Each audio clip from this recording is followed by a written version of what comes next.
In this video, I'll guide you through how to add late fees and payment terms in Wave accounting.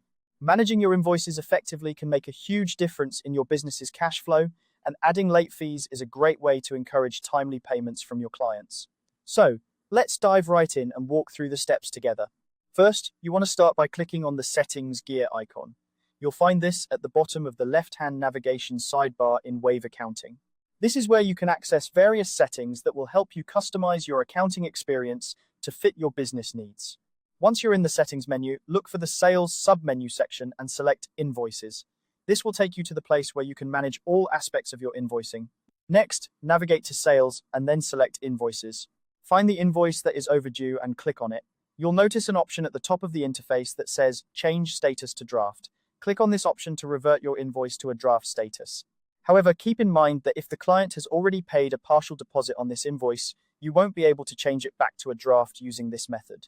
In that case, you'll need to use an alternative method, which we'll refer to as Method B. Now, scroll down to the Itemized Table Grid layout. Here, you'll want to click on Add an Item. In the Product drop-down menu that appears, type in and select Create a New Product Service. This is where you'll create a line item for your late fee. Name this new item Late Fee Penalty.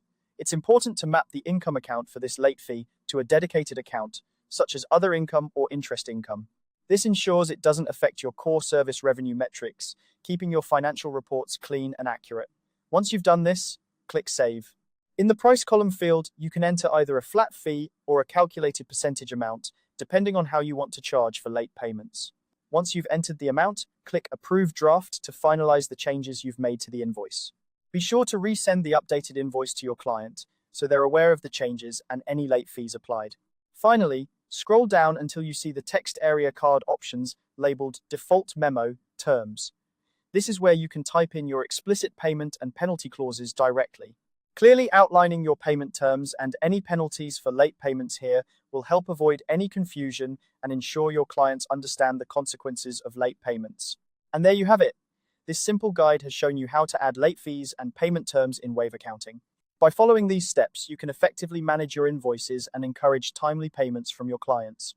Thanks for watching, and be sure to check out our other videos for more helpful tips on managing your business finances.